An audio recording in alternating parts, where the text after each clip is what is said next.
Hello everybody, and welcome back for another Toolbox safety topic. Make sure and give me a thumbs up down below here to encourage me to make more videos of this nature. Also subscribe to my YouTube channel where you will find additional Toolbox topic videos along with other safety related videos and leadership training videos. I've included the show notes in the description below. If you use this video for your training on your team, make sure that you have a sign-in sheet and everybody signs showing that they have watched this video, and make sure to reference this video on the sign-in sheet. This week's Toolbox safety topic is on breathing easy.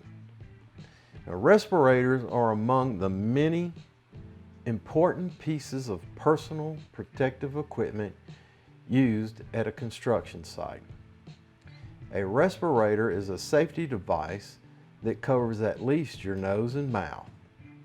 It protects you against air that contains harmful contaminants and allows you to breathe safely in these hazardous environments.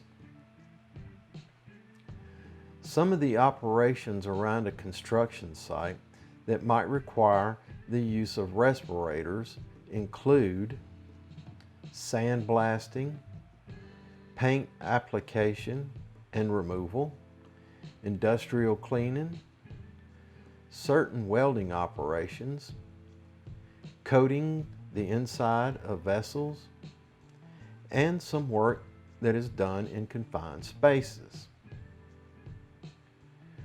When you choose, use, and maintain your respirator properly, you can protect yourself from respiratory hazards, including particles and dust containing silica or lead, vapors and gases like carbon monoxide, biological agents such as mold spores and viruses, and physical agents including radioactive particles and atmosphere that are immediately dangerous to life or death. That's known as IDLH, such as environments that are oxygen deficient.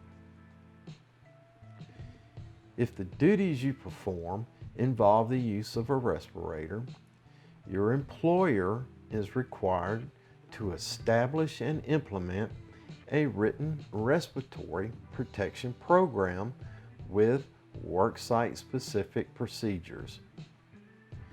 You should refer to this plan to help you understand and apply the procedures regarding proper selection and use of respirators.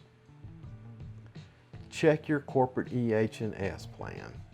I'm sure there's a written respirator program there, and the plan will contain procedures for medical evaluations and fit testings, as well as for cleaning, disinfecting, storing, inspecting, repairing, discarding, and maintaining your respirator.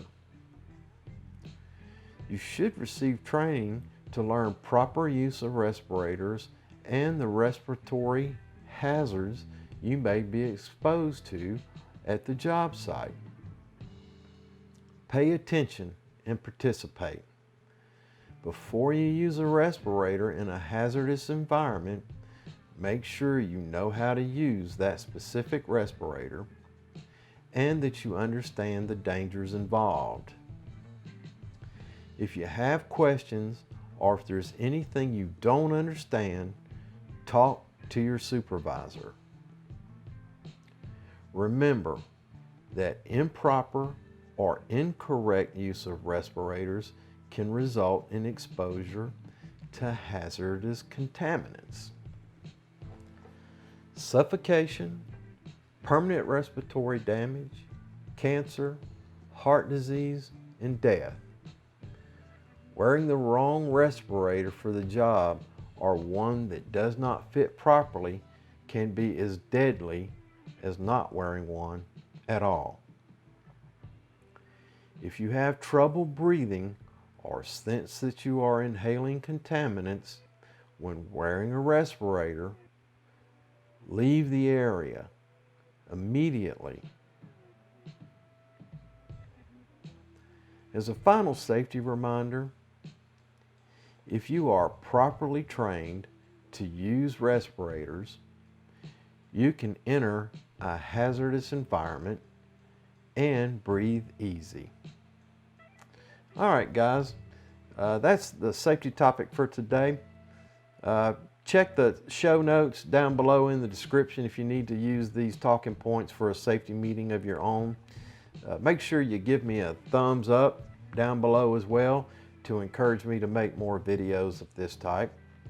Also, subscribe to my YouTube channel where you will find additional Toolbox safety topic videos, safety related videos, and leadership training videos.